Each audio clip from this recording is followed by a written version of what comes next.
Hello world, Dano here, stacking paper as always, and today we are reviewing Creatures of Light and Darkness by Roger Zelazny. Now, I give this book a solid 8 out of 10, high B tier, low A tier type book. Admittedly though, I'm very biased, because Zelazny is one of my favorite writers of all time. And this book isn't incredible by any means. It's not like profound, it's not gonna stick in my mind as something like an all-timer, but it is just so much fun. And that is what I find Zelazny is really good at. Even his like not incredible books are just such a joy to read, and they're not they just feel like not bloated. They're the pacing's amazing, the characters are entertaining.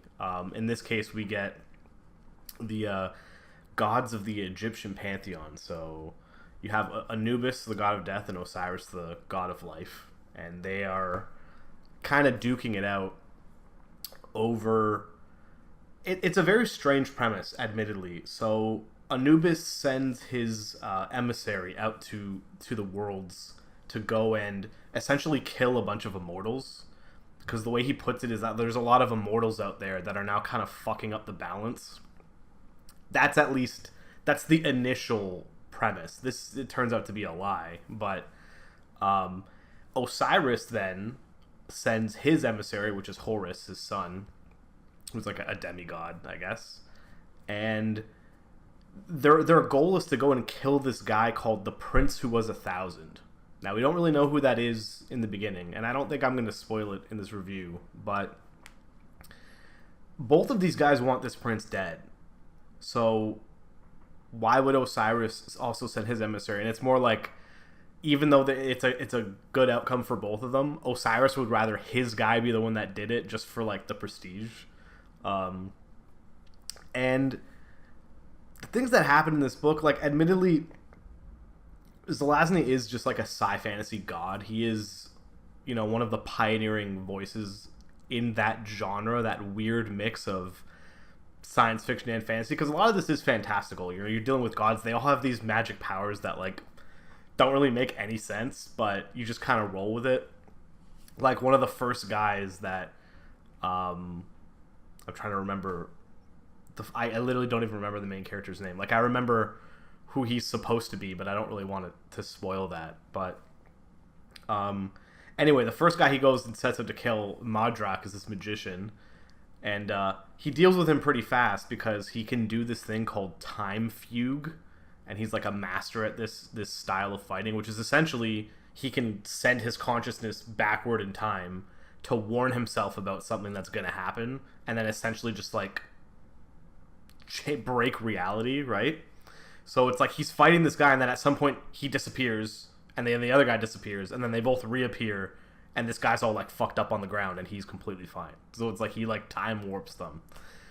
And then the second guy that he fights, he sees that happen, and he goes, all right. He just like summons this guy called the Steel General, who's more of this force of nature than anything. He's like this steel robot that rides this like chrome horse, and that guy's also a time fugue master. And so he describes this fight between them as like one guy goes back in time to go and catch a fist before it lands on him, but then that guy goes back in time to stop him from catching the fist, and then it just keeps happening over and over and over again until there's like thousands of after images, and then they all clash at the same time, and reality starts breaking, and it's just, it feels like Dragon Ball Z. Honestly, a lot of these fights legitimately feel like Dragon Ball Z, especially near the end when you get like, the big romp of all the gods coming together to fight this guy. And like the Prince Who Was 1,000, he has the ability to just travel infinite dimensions. So the character gets introduced, and he's on a planet that's surrounded by water, but also the sky is also made of water. So he's in this weird sandwich water world, and the way his powers work is he can inhabit any reality that anyone even thinks about. And in some cases, by traveling to that reality, he literally creates a reality by traveling there. So it's not like all these infinite realities exist. Some of them come into existence just because he travels there, And you find out this guy is related to the gods in some way, and then like, what other gods? Isis is part of it too, because she's like the mother, and it is really like petty. Like a lot of the gods in these like old pantheons are described as being extremely petty. Like the Greek gods, the Egyptian gods, like they get slighted once and they remember it forever, type thing. Like there's just some hilarious scenes too. Like at one point they're in the House of Death. Anubis kind of gets fucked up by another god, and he's gone. So the guy sits on his throne and is like, I'm the new god of death. And they're like walking around the house, and then it's all these like statues of dead people. And then at one point he just looks up and he sees like a tongue move on one of the statues, and he's like, wait a second, Anubis, is that you? And he's just like, yes, I've been standing here the whole time. And it's like, they're like, what the hell, man? How did we never notice you? He's like, this is my house, so you guys don't know it's secret. So it's just funny to think that they're just walking around and Anubis is just like standing there waiting to be discovered. There's a lot of those like goofy moments, like Horus gets to do a conversation with this AI. Because I guess I didn't really explain this that well, but the reason it's a sci-fantasy is the science fiction part is the fact that humans, and it's not just humans, it's all, I forget what they called them. There's like 6 different races of beings in the universe. They're all spread out throughout the stars, so it's not like all this is taking place on Earth. It's going all over the place. So at one point, Horus goes to this planet and he's talking to this AI that follows the god of logic because it doesn't have a god, So you have this weird like philosophical conversation between an actual demigod and this AI that has no concept of God, and it's just entertaining. It doesn't have to be all that deep. A lot of people compare this book to Lord of Light because it is kind of a similar vein.